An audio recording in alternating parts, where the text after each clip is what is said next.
Here you are at the Mortgage Center, and thanks so much for joining us today.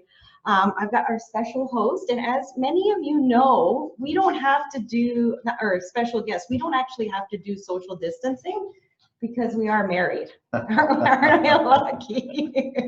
So I'm sitting today at my office, as you guys are. We are all essential services, which is awesome. So let's get started. So this is just really, for those of you who are on chat and joining us, we're just gonna continue to admit people as they come online.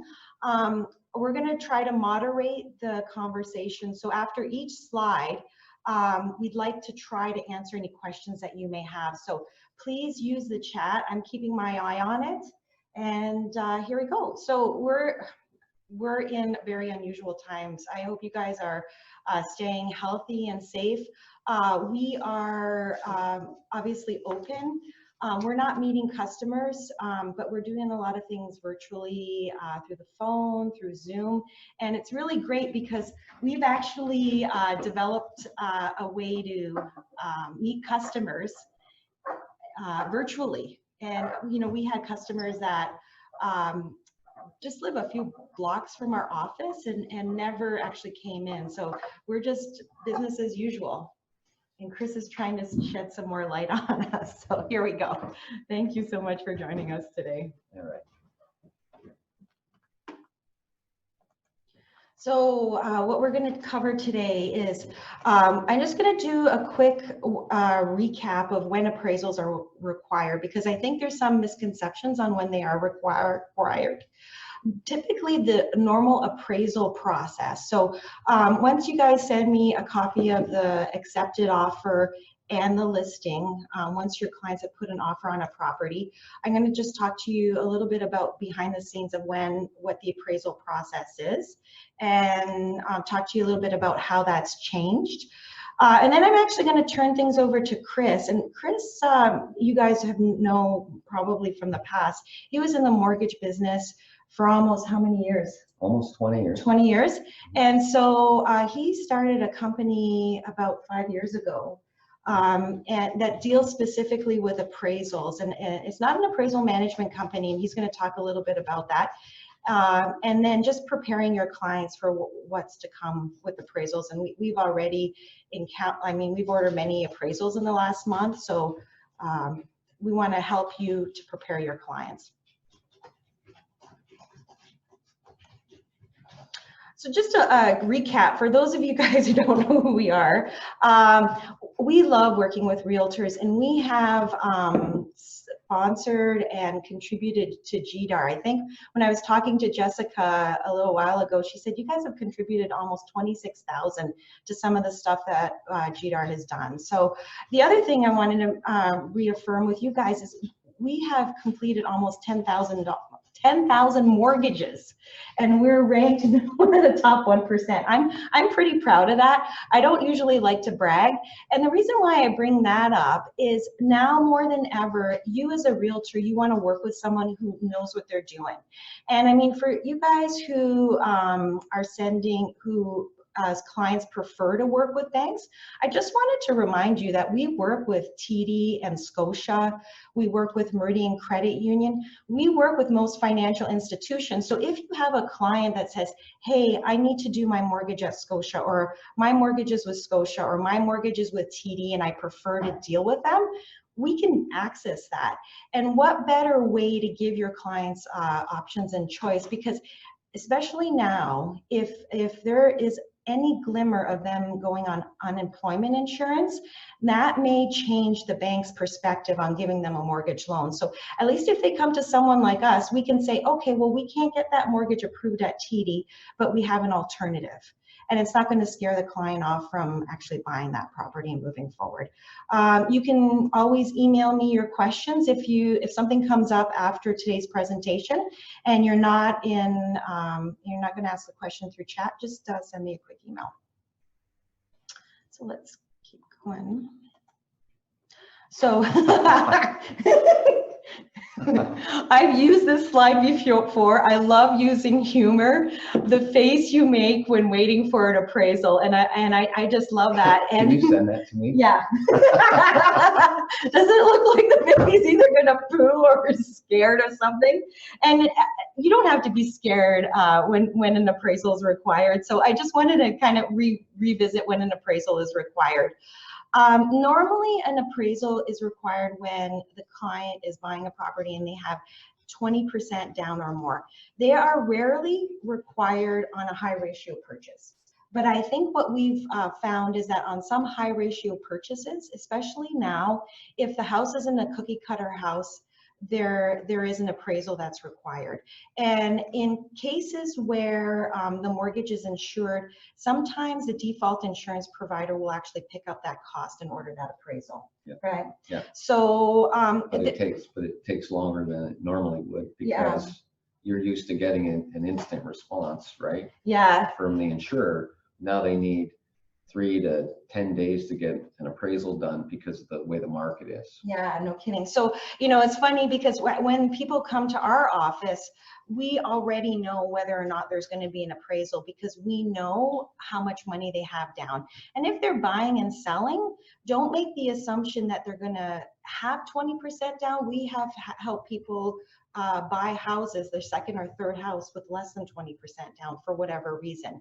So it's always great to loop back to us and say, hey, listen, we've got an offer on a property. Here's the accepted offer in the MLS. Will these people require an appraisal? We always like to do the appraisal as a part of the financing condition because we've pre-approved the client, but the only thing that we can't sort of pre-approve is the collateral. Mm-hmm. Right? And that's where the appraisal comes in. The other time appraisal is required is usually for those realtors who are dealing with rural properties that have a lot of acreage and the client still wants a residential type financing.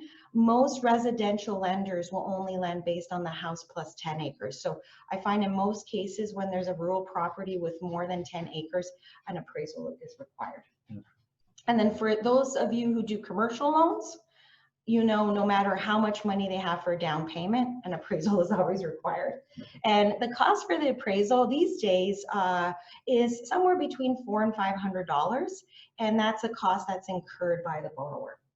So that's normally when an appraisal is required. And obviously, yeah. Do you have anything to add? Well, the only other time, like obviously, any property worth more than $1 million can't be insured. So it would have to have an appraisal more often than not. Yeah, there you go. We don't deal a lot with $1 million properties here, but I mean, if you guys are, you know. Well, Scott Robinson, every other house he sells is worth $1 million. Scotty. So your home, this is another fun, always like to add some humor to this. Some of you may have seen this. So your home as seen by you know, your buyer, your lender, obviously, you know, the idea is that the lender always sees your beautiful home as a shack. Your appraiser. Come on, that's not true. Yeah. And then obviously the tax assessor. And I wanted to mention to you that I get a lot of questions from buyers on confusion about what the value of the property is. So a lot of first-time home buyers, when we go through the requirement on an appraisal, and I can tell you that most of our first-time home buyers have 20% down or more, right? And the reason for this is we're seeing a massive transfer of wealth. A lot of our first-time home buyers have gifts coming from family members, and what the family members are saying is, well, why should I wait until I pass away? Why don't I help my kids get into a home? So, but there is a lot of confusion around the marketplace. Like I always get first-time home buyers saying, oh my goodness, like the MPAC assessment says the house is only worth $250,000 and I bought the house for $500,000. How is that ever going to appraise out? So this slide sort of speaks to the idea of there is confusion in the marketplace for people who are buying houses, and even those who aren't, who are refinancing, is how an appraisal fits into the picture. And I wanted to just confirm with you, maybe you can add some light into this, Chris, is the appraiser's role is to really create credible opinion of value. Yeah. Right? They don't see, they don't set the value of the home or confirm the purchase price. Right. They're supposed to provide their opinion of fair market value. Right. That's, you know, market value based on an appropriate amount of time on the market, so exposure and willing buyer, willing seller, that kind of. Yeah. Yeah. And there also is confusion around, like with clients that I'm seeing, is what's the difference between an appraisal and an inspection? And I get, you guys obviously know, inspection deals with the structural soundness of the property, and an appraisal deals with the value. I did want to mention to you though, and we've seen this more and more on older homes, a lot of lenders are asking actually for inspection reports. So don't be surprised if I give you a call and say, can you, the home is 100 years old, can I also get the inspection report? Because they marry that up with what's happening in the appraisal. Okay. Okay. So normal part of the appraisal process is we always like to get it as a part of the condition of financing. That is not always possible, but that's our preference. So if you have a financing condition of 3 to 5 business days, normally we can get an appraisal in, or even if we have to extend the financing condition out a couple of days, we know that the appraisal has already been sent. And I found that a lot of sellers are willing to work in that way. And then I also wanted to share with you how the appraisal process works from a lending point of view. Is we typically cannot deal directly with the appraiser. And I know that I've had a lot of realtors express their frustration on having appraisers come from out of town. And we cannot normally pick the appraiser that we want to use. And especially these days when a lot of appraisers aren't doing inspection reports, like appraisal reports, it is tricky to find an appraiser that is local, that understands the market. And I dealt with a situation not too long ago where someone was buying a property on Dean Avenue, and there was an appraiser that came from out of town. And we had a really tricky time getting valuation on the property, and we worked through that and we came up with a great solution. But property on Dean Avenue, and then if you transfer that property down in the north end, the value is completely different because of the location. So for us, it's really important that we get an appraiser who understands the local market. And did you want to speak to that, Chris? Well, I mean, that was why I got into this business in the first place. I got tired of dealing with appraisal management companies that would change the cost of the report or miss deadlines or send people from other cities to do reports locally. And because most of the time they came up with a bad report. Right. They didn't know the market, so they came up with a low value. They didn't understand the neighborhoods, as you mentioned. Yeah. So yeah, that was the thing that helped push me into starting Value Connect. Yeah. So can you talk a little bit about this term appraisal management company? Sure. And look, sorry, we'll let Brian in here. So an appraisal management company is essentially a third party that is supposed to manage the appraisal process and ensure that the mortgage reps who get paid a commission when a mortgage closes, that they're not talking to the appraiser. The idea is to create a wall between the appraiser and the salespeople who make a commission. And this is true with mortgage brokers and banks, right? Yeah, oh yeah, absolutely. So like Scotiabank uses Solidify and NAS, and they force all the salespeople, whether it's people working for Scotia or mortgage brokers, to use Solidify or NAS to get their appraisal report. So they're a third-party company that then sources the appraiser, and all they really care about is bringing their cost structure down as much as they can. So that's why you end up getting appraisers from other cities coming into Guelph, for example, or Fergus to do reports, and these people are from Hamilton or from Scarborough. and they don't know the business. Right. And all of that came to be after the financial crisis. So the financial crisis showed, when they really dug into it, that yeah, there were a lot of bad loans given to people who should have never gotten a mortgage, but there was an equally amount of bad appraisal reports done. And there was a lot of influence over the appraiser, and so governments want to take that away, and that's why they started with this appraisal management company idea. So there you go. Thank you, Chris. So okay, so over to me. Yeah. Okay, well, thank you. Thanks for having me. Nice to see some familiar names or faces here on screen. So we started this business in 2017. Value Connect does appraisals across Canada now. We do thousands of appraisal reports, and we do them for lawyers, for government, accounting, and for financing purposes, for lenders. And you can find out a little bit more about us at valueconnect.ca. So here's what it's like getting appraisals during COVID-19. So the turnaround times are going up significantly, and that's because there are a lot fewer people doing full reports where they actually go into the house. And so the turnaround times for those type of reports has been going up. To give you some perspective, in the local market, we normally would have like 25 different appraisers serving Kitchener, Waterloo, Guelph, and Cambridge. They would go into the homes, do the full interior inspection and all the rest of it. Today, there's one person going into properties right now. And so that's creating quite a backlog. And as a result, the industry is having to innovate. So if you can go to the next slide. The question is, well, why is it that turnaround times are taking 2 weeks? It's not just because it's down to one person. You got to remember the demographics of the appraisal industry are such that like 60% and more of the appraisers are over 60 years old. You have a bunch of them that are in their 70s, believe it or not. And so they're worried for their health and safety.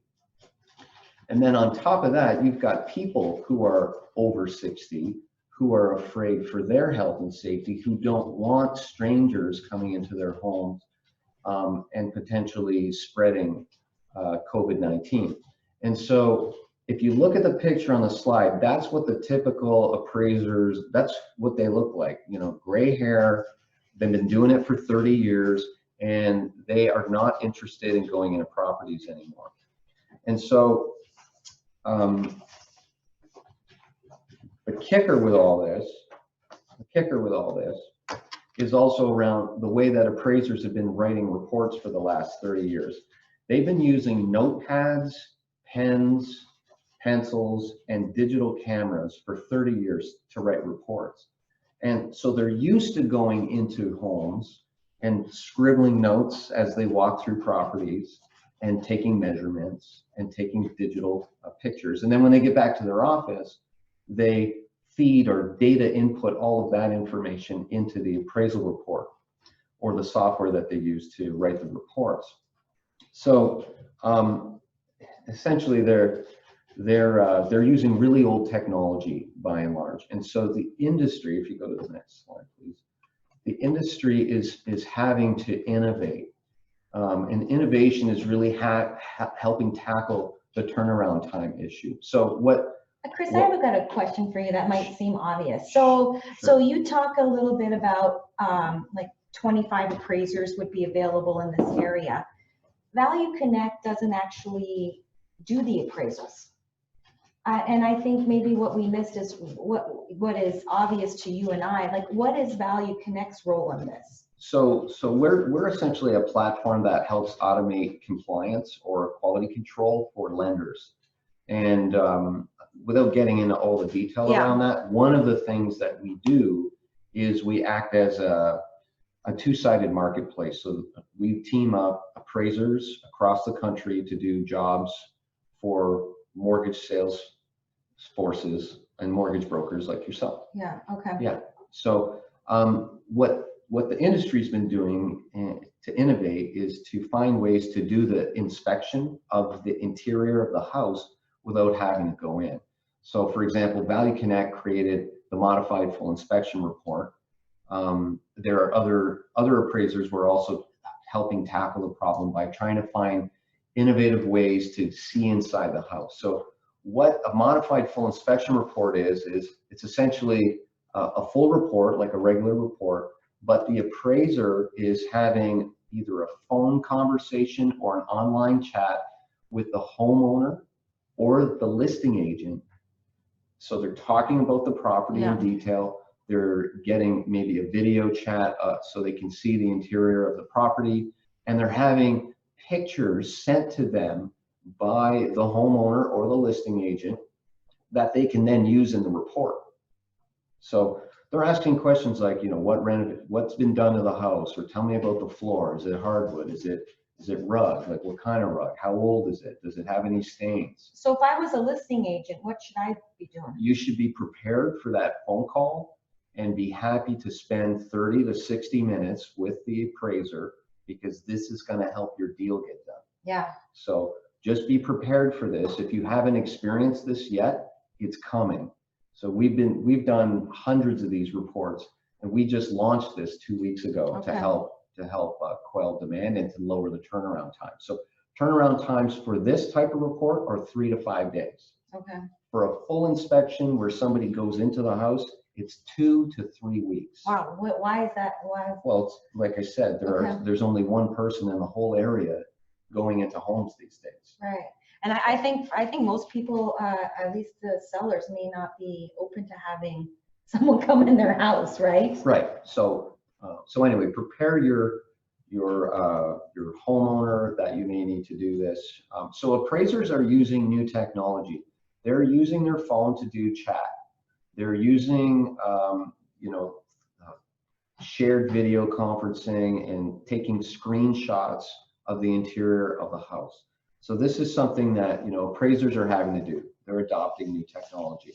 The homeowners are having to do this. So if you want, the homeowners are having to adopt to new technology. So you may not be taking pictures of panels today, electrical panels or the furnace, but trust me, as a listing agent, you need to start doing this to make it easier on your homeowners. Because if you're not doing it, they're going to have to do it.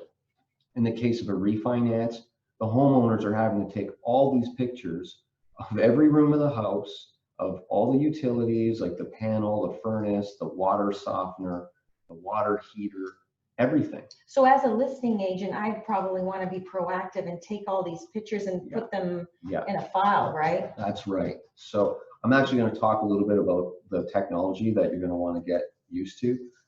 So these are some of the things or tools that you need to start using. So for every property that you're doing or listing and then selling, create a folder that you're going to share with the appraiser. Name it the property address, for example. So 123 Main Street, Guelph. And then start dropping in pictures and video or links to video, links to whatever it is that can provide the appraiser with more information. And name it the property address, as I mentioned, and then share the folder with the appraiser after you have that conversation with them.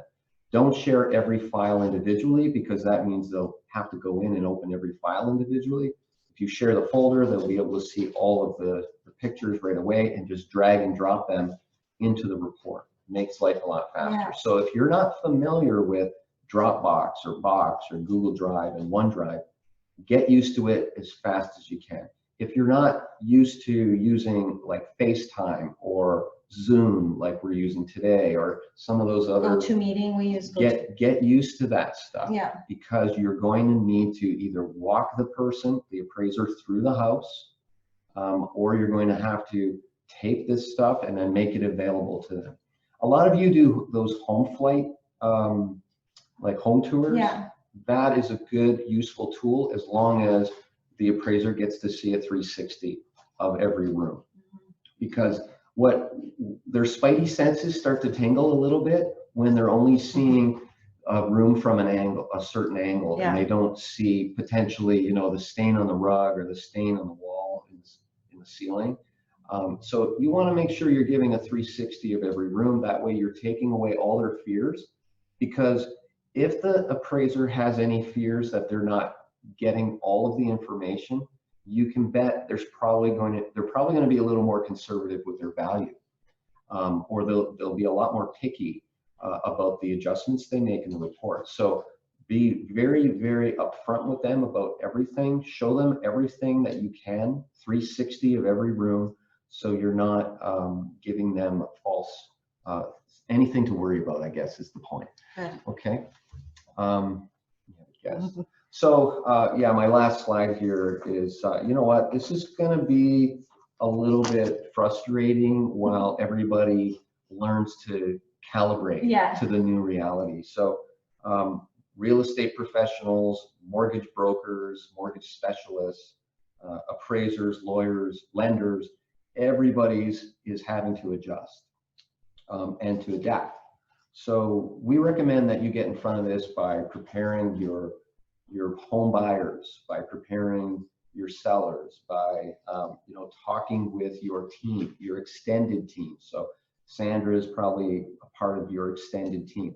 Talk to her about what's happening on the mortgage front, but make sure everybody's aware of what's happening with appraisals, because trust me, folks, this is a big change. Yeah. Right. Asking a homeowner to take a measurement of rooms for you is not typical. No. Asking the listing agent to provide all the measurements of the rooms in the house is not typical. And those are things that are included in the appraisal, right? That's right. And sometimes you're going to get asked that if the appraiser is a younger or newer appraiser, they don't have access to old files where the, you know, an appraiser like Elio Bella has been in town for 30 years. He's got, you know, room dimensions on probably 20,000 homes in a city with 40,000 homes. Like he's appraised over half the homes in this city. So he's got the data, but a younger appraiser may not have the room measurements. Right. So they'll be asking you for that information. So be prepared and prepare your listing, your customers that are listing their homes to maybe have to take those measurements in case you missed it. What else? Another thing that you just keep this in mind, nobody knows what the real impact of COVID-19 is going to be on home values. But I could tell you from what I'm sensing across the country, the sales are down quite a bit. And when demand goes down and to the left, you know, everybody should know what a supply and demand curve looks like. When demand goes down and to the left, that means you're going to see fewer units sold and prices will come down.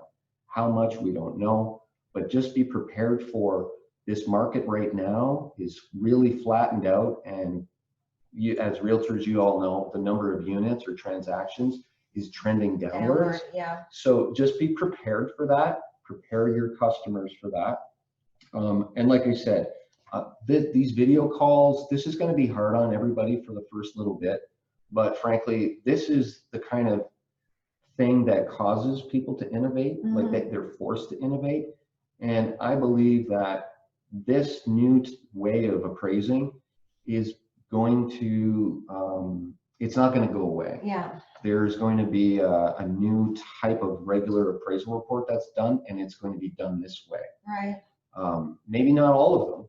Maybe it'll be 20% of them. Right. But that's 20% more than it used to, and that's a lot more than it was ever done before. So, Sandra, I know you've prepared some closing remarks, so I'll turn it over to you guys. But for everybody here, like most of you know me, or half of you know me, feel free to reach out if you ever want to talk about appraisals. I'm happy to help. Well, and I mean, we don't have many questions. I do have one question though about using Google Drive from Irene Zabo. Do I need to learn the others? I don't think so. Like, as long as you're comfortable with one platform, I think if you just take the lead with the appraiser and say, hey, listen, I've prepared all of the photos that you might need for the appraisal as a listing agent in a drive, can I just share it with you? And what I find is that most of the, they're happy. Yeah, they're happy. They'll be all over that.